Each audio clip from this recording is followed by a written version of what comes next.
मोहन शर्मा नाम का एक व्यक्ति अपनी पत्नी मीरा और 3 साल की बेटी रानी और बूढ़ी माँ के साथ एक गांव में रहता था। गांव का नाम सुदामापुरा था, जहां के लोग खेती बाड़ी से अपना गुजारा करते थे।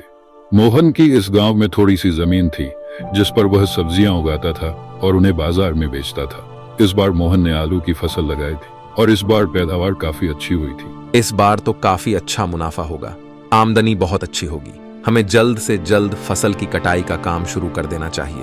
हाँ, इस बार जब पैसे आएंगे तो सबसे पहले हम अपनी छत की मरम्मत करवाएंगे।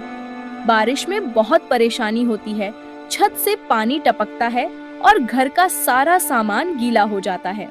बिल्कुल सही कह रही हो मीरा, इस बार सबसे पहले हम छत की मरम्मत करवाएंगे।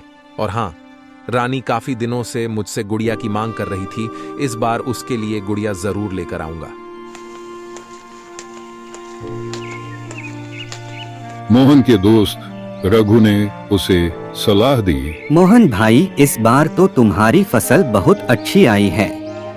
शहर में मेरा एक जानकार है जो तुम्हारी इस फसल के लिए अच्छी कीमत देगा। अगर तुम कहो तो मैं तुम्हारी उनसे बात करवा सकता हूँ। मोहन ने खुशी सहमति जताई। हाँ रघु भाई, आप उनका नंबर दे दीजिए। फिर अचानक मौसम बिगड़ गया, तेज हवाएं चलने लगी और जोरदार बारिश शुरू हो गई।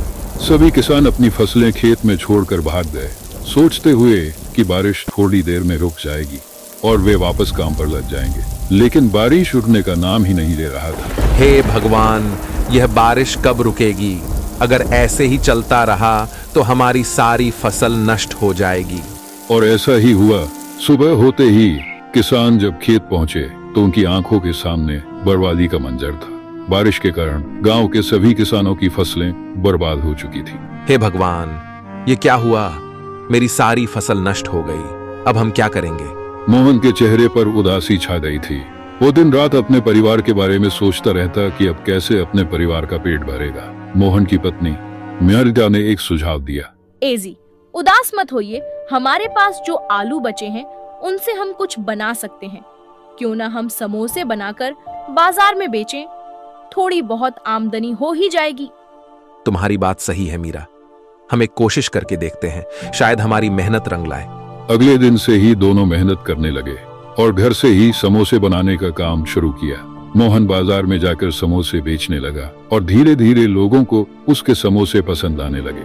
अरे मोहन भैया, आपका समोसा तो दिल जीत लिया, बहुत ही टेस्टी है। समय बीतता गया और मोहन के समोसे बेचने का काम ठीक ठाक चलने लगा, लेकिन उसी आमदनी में परिवार भी चलाना था। समोसे के सामान के लिए पैसों की जरूरत पड़ने लगी थी, जिससे मोहन बहुत परेशान रहने लगा। तभी गांव का एक व्यक्ति विजय उसे सलाह देता है। मोहन भाई, सेठ धर्मपाल से उधार ले लो और जब तुम्हारा काम अच्छा चलने लगे तो ब्याज के साथ पैसे वापस कर देना। मोहन ने कुछ देर सोचा, फिर विजय की कही हुई बात मान ली और सेठ धर्मपाल के पास चला गया। सेठ धर्मपाल जी, हमें कुछ पैसे उधार दे सकते हैं? कुछ महीने बाद आपका पैसा वापस कर देंगे। देखो मोहन, हम किसी को ऐसे उधार पैसे नहीं देते हैं। ये तो तुम जानते हो, तुमको कुछ गिरवी रखनी होगी। ठीक है सेठ जी, मैं अपनी जमीन रख देता हूँ। मोहन अपनी जमीन धर्मपाल सेठ के पास गिरवी रख लेता है और पैसे ले लेता है। लेकिन सेठ धर्मपाल बहुत ही लालची इंसान था। अगर कोई भी उसके पास जमीन गहने उसके पास गिरवी रखा तो वो उसे हड़पने को सोचता रहता है। ये बात पूरा गांव वाले जानते हैं। मोहन, आप जमीन गिरवी रख दिए ना सेठ के पास। आप जानते हैं ना सेठ धर्मपाल कितना चालाक और लालची है। अगर हम ब्याज नहीं चुका पाए तो वह हमारी जमीन हड़प लेगा। तो इस स्थिति में क्या करता मेरा? इसी पैसों से कमाकर समय समय पर सेठ का ब्याज देता रहूंगा, जब तक बारिश का मौसम बंद नहीं हो जाता और फसल अच्छी नहीं हो जाती। जब सब कुछ सही हो जाएगा तो हम सेठ को सारे सुध मुर वापस करके अपनी जमीन छुड़ा लेंगे। मोहन समय समय पर सेठ को ब्याज देता रहा। एक बार मोहन ब्याज देने में देर कर दिया। सेठ धर्मपाल ने मोहन की जमीन पर कब्जा करने के लिए एक योजना बनाई। उसने अपने आदमियों को भेजकर मोहन के खेतों में जानवर छोड़ दिए, लेकिन मोहन ने समय रहते ही उन्हें हटा दिया। ये जरूर सेठ का ही काम है। चिंता मत करिए, मैं अब से खेतों में ही रहूंगी जब तक फसल पूरी तरह से तैयार नहीं हो जाती। लेकिन सेठ धर्मपाल ने हार नहीं मानी। एक रात वह जहरीली दवाइयों का छिड़काव करने मोहन के खेत में आया, लेकिन मीरा ने उसे देख ली और गांव वालों को बुला लिया। देखो गांव वालों, सेठ धर्मपाल हमारी फसल को बर्बाद करने आया था। वह हमारी फसलों में जहरीली दवाइयां मिलाना चाहता था ताकि हम उसकी उधारी नहीं चुका पाएं और वह हमारी जमीन हड़प ले। गांव वालों ने सेठ धर्मपाल को डांटते हुए कहा, तुम्हें शर्म आनी चाहिए सेठ, तुम हमेशा लोगों का फायदा उठाने की कोशिश करते हो, लेकिन आज तुम्हारी असलियत सबके सामने आ गई है।